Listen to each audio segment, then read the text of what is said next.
Welcome to Shukla study point. आप सभी का स्वागत है आपके अपने YouTube channel Shukla study point में। मैं शिवम शुक्ला आप सभी दोस्तों का हार्दिक स्वागत करता हूं। आज की वीडियो के माध्यम से हम लोग चर्चा करेंगे बीए फोर्थ सेमेस्टर के एग्जामिनेशन हो रहे हैं। आपको पता होगा दीनदयाल उपाध्याय गोरखपुर विश्वविद्यालय के, तो ये उसी का क्वेश्चन पेपर है। एजुकेशन का दूसरा पेपर है। खास करके आपको बता दूँ कि बीए फोर्थ सेमेस्टर में 2 पेपर होते हैं आपके एजुकेशन के, वो भी दीनदयाल उपाध्याय गोरखपुर विश्वविद्यालय में। बाकी विश्वविद्यालय में, अधिकतर विश्वविद्यालय में केवल एक ही पेपर होता है, लेकिन दीनदयाल उपाध्याय गोरखपुर विश्वविद्यालय में 2-2 पेपर होते हैं। तो एक इससे पहले कल मैंने सॉल्व करवाया था और एक आज मैं सॉल्व करवा रहा हूँ। ठीक है, आइए चर्चा करने का प्रयास करते हैं एजुकेशन के बारे में, जिसके अंतर्गत आपको साइकोलॉजिकल पर्सपेक्टिव्स ऑफ एजुकेशन के बारे में पढ़ना है और सेकंड पेपर उसका यहाँ पर आप देखिए। ठीक है, तो वो था EDU 203 वाला पेपर और ये जो है EDU 204 वाला पेपर है। ठीक है, तो आप लोग अपना मिला लीजिए तुरंत कि आपके कितने प्रश्न सही हैं। 1 घंटे का पेपर होता है, 1.5 नंबर का एक प्रश्न है और 60 नंबर आपको मिलने वाले हैं। यहाँ से 40 प्रश्न दिए जाते हैं। आइए उन्हीं 40 प्रश्नों के उत्तर को जानने का प्रयास करते हैं। पहला प्रश्न आपसे पूछा गया था, मानसिक मंदता का सामान्य अर्थ है। थोड़ी सी मेरी तबीयत खराब थी, आपको बता दूं गले में थोड़ा आवाज़ मेरी बहुत ज़्यादा मोटी या भारी टाइप की आ रही होगी, यही दिक्कत थी। थोड़ा सा गला ही नहीं खुल रहा था, जो है आवाज़ थोड़ा सा दिक्कत थी उसमें। अब थोड़ा बहुत दवा ववा लिए हैं तो थोड़ा सही हुई है, और बाकी अभी भी दिक्कत है, मना किया है। लेकिन फिर भी आप लोगों को भाई अगर नहीं दिया जाएगा तो फिर दिक्कत की बात है, चूँकि आप लोग विश्वास करके आते हैं शुक्ला स्टडी पॉइंट पर। थोड़ा सा जो है लेट आता है, तो इसीलिए पेपर तो आपको मैं बता दूं कि भाई थोड़ा लेट हो जाता है। हालांकि प्रयास मैंने पूरा किया कि जल्दी से जल्दी आपको देने का प्रयास किया जाए। पहला प्रश्न है, मानसिक मंदता का सामान्य अर्थ है।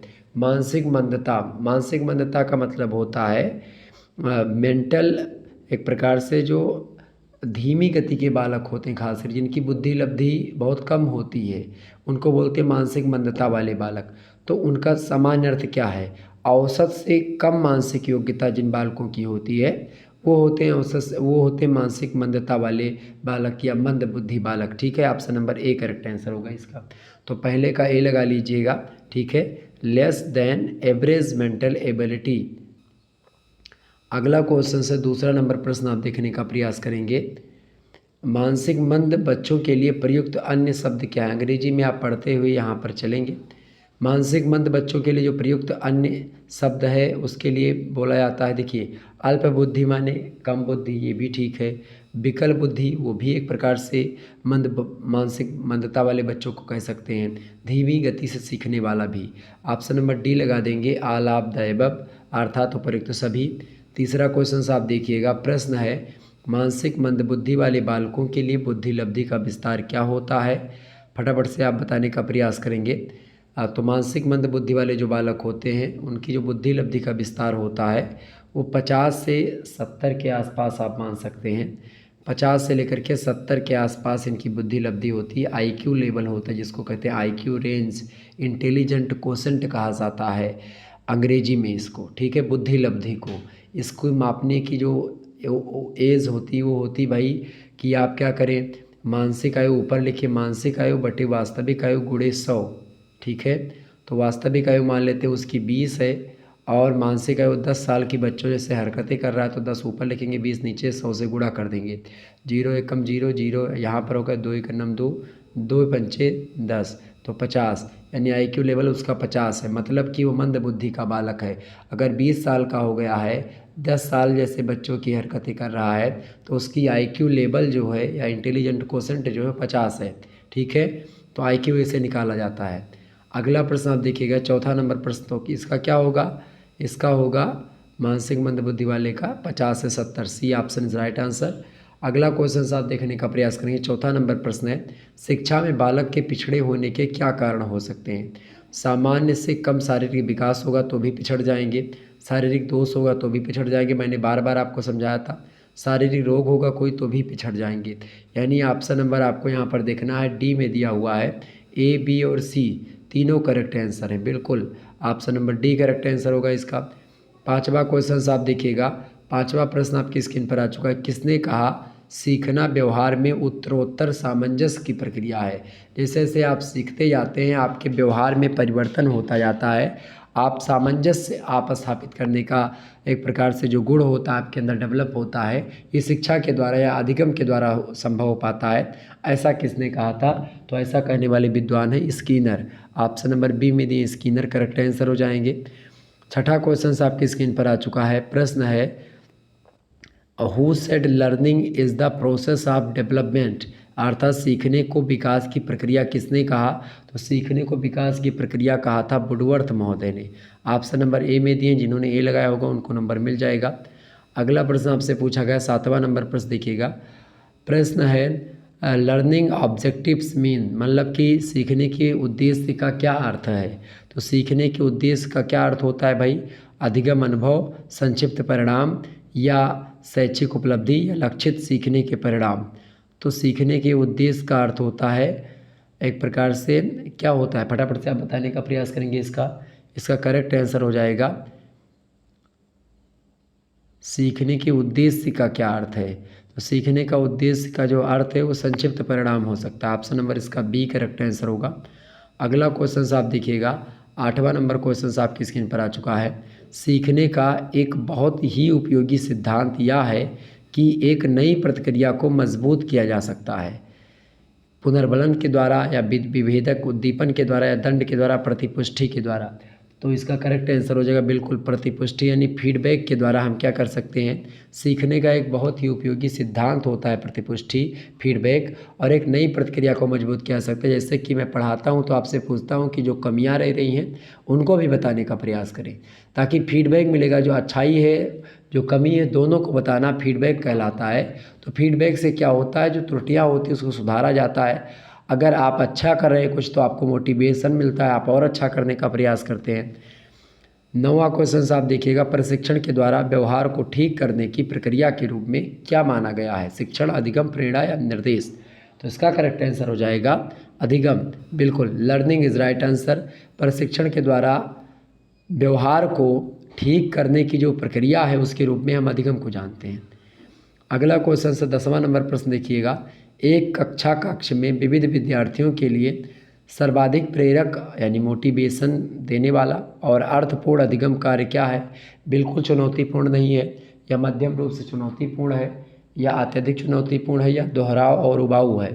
तो एक कक्षा कक्ष में विविध विद्यार्थियों के लिए सर्वाधिक प्रेरक और अर्थपूर्ण जो अधिगम का कार्य होता है वो होता है अत्यधिक चुनौतीपूर्ण। ऑप्शन नंबर इसका सी करेक्ट आंसर हो जाएगा।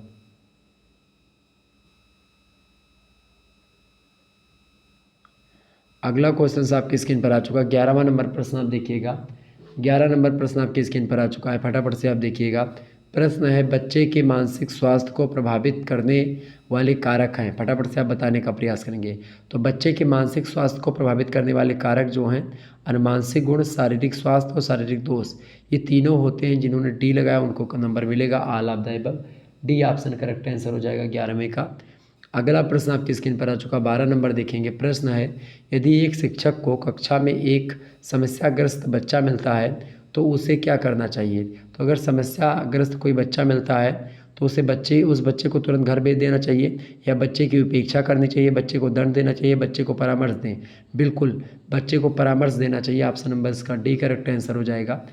अगला क्वेश्चन से 13 नंबर प्रश्न आप देखिएगा, निम्नलिखित में से कौन सी समस्या समाधान में बाधा नहीं है? समस्या समाधान में बाधा देखिए, चिंता, नकारात्मक मानसिक स्थिति और निराशा, ये तीनों समस्या समाधान में बाधा ही उत्पन्न करती हैं। जबकि इनसाइट जो है यानी अंतर्दृष्टि, ये जो है एक सकारात्मक तरीके से काम करती है। ऑप्शन नंबर सी लगा दीजिएगा, ये कोई समस्या समाधान में बाधा नहीं उत्पन्न करती।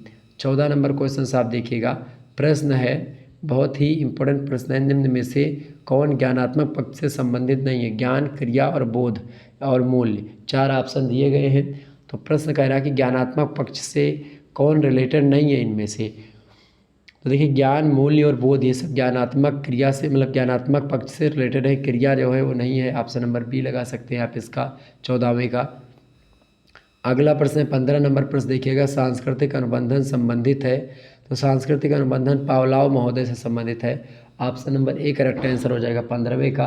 अगला क्वेश्चन आप देखिएगा 16वां नंबर प्रश्न आपकी स्क्रीन पर आ चुका है। प्रश्न है अवलोकनात्मक अधिगम को यह भी कहते हैं, फटाफट से बताएंगे। तो अवलोकनात्मक जो अधिगम होता है, उस अधिगम को हम क्या कहते हैं? उस अधिगम को हम प्रतिरूपण भी कहते हैं, मॉडलिंग। ऑप्शन नंबर इसका सी करेक्ट आंसर होगा। 17 नंबर क्वेश्चन आप देखिएगा। 17वां प्रश्न आपकी स्क्रीन पर आ चुका है। मुख्य रूप से कक्षा में अनुशासन बढ़ाना चाहिए ताकि क्या हो? अगर आप कक्षा में अनुशासन बढ़ाएंगे तो इससे क्या होगा भाई? इससे क्या होगा? इससे विद्यार्थियों में स्व अनुशासन के लिए खास करके बच्चे में स्व अनुशासन आएगा। अगर आप कक्षा में अनुशासन को बढ़ाएंगे तो बच्चे खुद ही अनुशासित होंगे। Option number C correct answer होगा। अगला प्रश्न आप देखिएगा। 18वां नंबर प्रश्न आपकी स्क्रीन पर आ चुका है। एक शिक्षक के लिए सबसे महत्वपूर्ण क्या है इनमें से? कक्षा में अनुशासन बनाए रखना, कक्षा में नियमित रहना, छात्रों की कठिनाइयों को दूर करना या एक अच्छा वक्ता होना? छात्रों की कठिनाइयों को दूर करना। ऑप्शन नंबर इसका सी करेक्ट आंसर हो जाएगा। अगला प्रश्न आपकी स्क्रीन पर आ चुका है। 19 नंबर प्रश्न आप देखिएगा। निम्नलिखित में से कौन शिक्षक की पारंपरिक भूमिका नहीं है? ज्ञान का प्रसार करना शिक्षक की पारंपरिक भूमिका है। शोध और प्रकाशन करना भी शिक्षक की ही पारंपरिक भूमिका है। जबकि डिजिटल संसाधन का निर्माण करना ये पारंपरिक भूमिका नहीं है एक शिक्षक की। ऑप्शन नंबर इसका बी करेक्ट आंसर होगा। 20वां क्वेश्चन आप देखिएगा। प्रश्न है, मानसिक स्वस्थ व्यक्ति की विशेषता है या हैं? सहनशीलता, आत्मविश्वास, जीवन दर्शन, संवेगात्मक परिपक्वता। इन चारों का होना बहुत ज़रूरी होता है मानसिक स्वास्थ्य व्यक्ति की विशेषता के लिए। तो ऑप्शन नंबर इसका 20 का डी लगाएंगे। ए बी सी डी सब करेक्ट आंसर हो जाएगा। तो 20वें का करेक्ट आंसर हो जाएगा ऑप्शन नंबर डी। जिन्होंने डी लगाया होगा उनको नंबर मिलेगा। 21 नंबर प्रश्न आपसे पूछा गया। मानसिक स्वास्थ्य का अर्थ है वास्तविकता के धरातल पर वातावरण से पर्याप्त सामंजस्य करने की योग्यता। किसका कथन है? मानसिक स्वास्थ्य के अर्थ को बताते हुए किस विद्वान ने ऐसा कहा कि वास्तविकता के धरातल पर वातावरण से पर्याप्त सामंजस्य करने की योग्यता जो होती है उसी को मानसिक स्वास्थ्य कहते हैं। तो ऐसा कहा था किसने भैया? लैडल महोदय ने कहा था। 21 का करेक्ट आंसर हो जाएगा ऑप्शन नंबर बी में दिया ladle. B option is right answer. 22 number question आप देखिएगा। मैकडूगल के अनुसार कल्पना के मुख्य वर्गीकरण है। तो मैकडूगल के अनुसार कल्पना के मुख्य वर्गीकरण कौन से हैं भाई? देखिए कौन कौन से होते हैं कल्पना के मुख्य पक्ष या कितने वर्गीकरण किया मैकडूगल महोदय ने? तो मैकडूगल महोदय ने जो बांटा है वो बांटा है पुनरुत्पादक और उत्पादक दो में। ऑप्शन नंबर इसका ए करेक्ट आंसर हो जाएगा। नेक्स्ट क्वेश्चन आप देखिएगा। 23 नंबर प्रश्न आपकी स्क्रीन पर आ चुका है। 23 नंबर प्रश्न है, शिक्षा में विस्मृति का क्या महत्व है? तो शिक्षा में विस्मृति का क्या महत्व है भैया? शिक्षा में विस्मृति का महत्व है कम महत्वपूर्ण तथ्य भूलने में छात्र की मदद। ठीक है, शिक्षा में विस्मृति का यही महत्व है। क्या? सबसे पहली बात फॉरगेटिंग का कि कम महत्वपूर्ण तथ्य भूलने में छात्र जो है जल्दी भूल जाता है। दुखद अनुभव को भूलने में छात्र की मदद हो जाती है और छात्र को भाषा अधिगम में मदद मिलती है। तो एक प्रकार से क्या होता है कि शिक्षा में विस्मृति के सारे महत्व हैं। Option number T correct answer हो जाए। विस्मृति माने होता है फॉरगेटिंग, भूलना। ठीक है, तो जो गलत चीज़ें होती हैं उनको बालक भूल जाता है वो ज़रूरी, लेकिन आजकल के बालक जो हैं गलत चीज़ों को नहीं भूलते, अच्छी चीज़ों को भूल जाते हैं। अगला प्रश्न 24 नंबर, सीखी हुई बात को स्मरण करने या स्मरण रखने या पुनः स्मरण करने की असफलता क्या कहलाती है? अगर आपने कोई चीज़ सीखा, एक बार आप उसको दोबारा से स्मरण करते हैं, फिर से स्मरण करते हैं, लेकिन आपको याद नहीं रहती है, तो उसी को बोलते हैं विस्मृति यानी कि forgetting. Option number B correct answer हो जाएगा 24 नंबर का। अगला क्वेश्चन आप देखिएगा। 25 नंबर क्वेश्चन आपके स्क्रीन पर आ चुका है। प्रत्यय निर्माण के मुख्य स्तर क्या है? फटाफट से आप बताने का प्रयास करेंगे। प्रत्यय निर्माण का मुख्य स्तर क्या है भाई? देखिए प्रत्यय निर्माण का जो मुख्य स्तर है उसमें से आएगा आपका, देखिए ABCD तुलना, पृथक्करण और सामान्यीकरण, ABCD। ऑप्शन नंबर इसका कौन सा करेक्ट आंसर हो जाएगा? C option is right answer होगा इसका। सी ऑप्शन करेक्ट आंसर हो जाएगा किसका भाई? प्रत्यय निर्माण के मुख्य स्तर जो है ये 4 स्तर होते हैं जो ABCD में दिए हुए हैं। तो ABCD सी ऑप्शन में दिया, करेक्ट आंसर हो जाएगा 25 का C option is right answer. 26 number question आप देखने का प्रयास करेंगे। किसी दूसरी वस्तु के बजाय एक ही वस्तु पर चेतना या केंद्रीकरण करना उसको बोला जाता है क्या? उसको बोलते हैं हम अवधान बोलते हैं या थकान बोलते हैं, प्रेरणा या आवश्यकता बोलते हैं। तो करेक्ट आंसर क्या हो जाएगा? उसको हम बोलते हैं अलर्ट्रेशन यानी कि अवधान। अवधान माने होता है ध्यान केंद्रित करना, ठीक है। तो जब आप किसी दूसरी वस्तु के बजाय एक ही वस्तु पर चेतना या अपना ध्यान केंद्रित करते हैं तो वही स्थिति अवधान कहलाती है।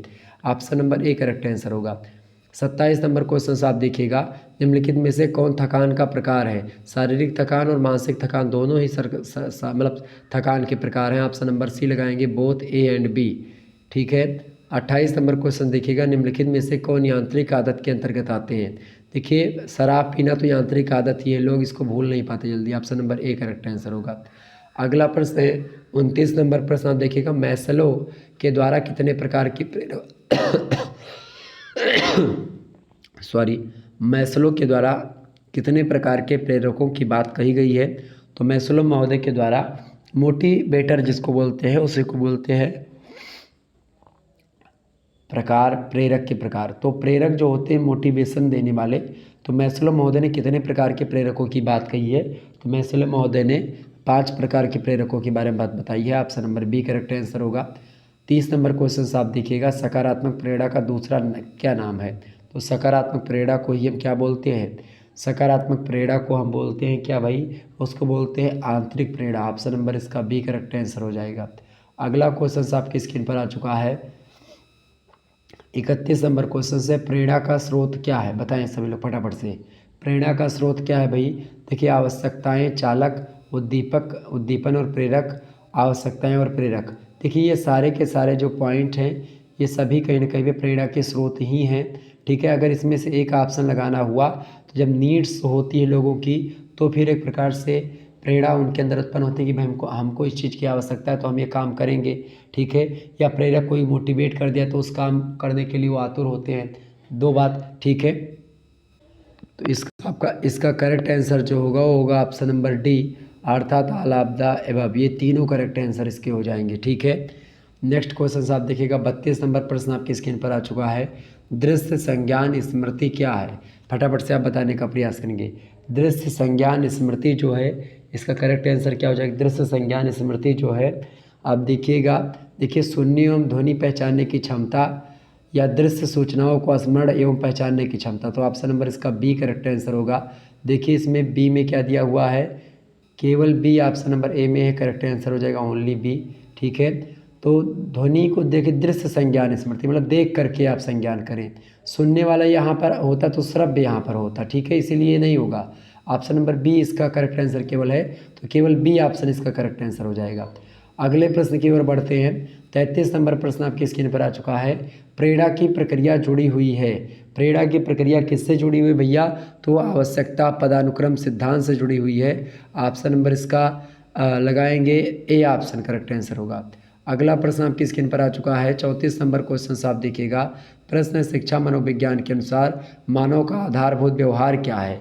तो मानव का जो आधारभूत व्यवहार है प्रेरणा एवं धारणा, स्मृति एवं सोच, ध्यान एवं रुचि, ये सब मानव के व्यवहार ही हैं आधारभूत। ऑप्शन नंबर डी लगा दीजिए, ऑल ऑफ द अबव, उपरोक्त सभी। अगला प्रश्न 35 नंबर देखने का प्रयास करेंगे, विशिष्ट बालकों की श्रेणी में निम्न में से किसे सम्मिलित किया जाता है? प्रतिभाशाली बालक, पिछड़े बालक, मंदबुद्धि बालक, इन तीनों को, ये सब विशिष्ट प्रकार के बालक होते हैं। ऑप्शन नंबर डी, विशिष्ट बालक मतलब जब कुछ सामान्य बालक से, औसत बालक से जो अलग होते हैं, तो मंदबुद्धि के बालक भी औसत बालक से अलग होते हैं, तीव्र बुद्धि वाले भी अलग होते हैं, ठीक है। तो ये प्रतिभाशाली बालक भी अलग होते हैं, पिछड़े बालक भी अलग होते हैं, तो विशिष्ट बालक है ये सब। तो ऑप्शन नंबर डी लगेगा 35 का। अगला प्रश्न 36 नंबर, सीखने की धीमी गति किस प्रकार के बालक का गुण है? पिछड़े बालक, मानसिक मंद बुद्धि बालक, या शारीरिक अक्षम बालक, या प्रतिभाशाली बालक। तो सीखने की जो धीमी गति होती है वो किस प्रकार के बालकों में होती है अधिकतर? तो पिछड़े बालकों में आप देखते हैं आपको मिलती है। Option number A correct answer हो जाएगा। अगला प्रश्न आप देखिएगा, हाँ मंदबुद्धि बालक में होता है, मानसिक मंदबुद्धि बालक में सीखने की गति जरूर धीमी होती है, लेकिन पिछड़े बालक में उनसे ज़्यादा होती है, ठीक है। तो ये थोड़ा सा ध्यान रखेंगे।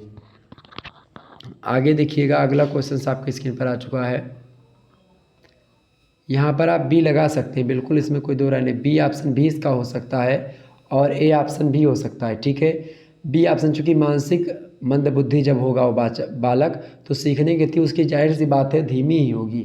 तो इसमें मैं दोनों पे जा रहा हूँ, चूँकि देखिए ये भी हो सकता है और इसका ये भी हो सकता है। यूनिवर्सिटी पे डिपेंड है कि अब वो कौन सा मानती, ए मानेगी कि बी मानेगी। तो अगर आपका ए और बी दोनों करेक्ट आंसर है तो आप मान लीजिए आपको नंबर मिलने के चांसेस हैं, ठीक है।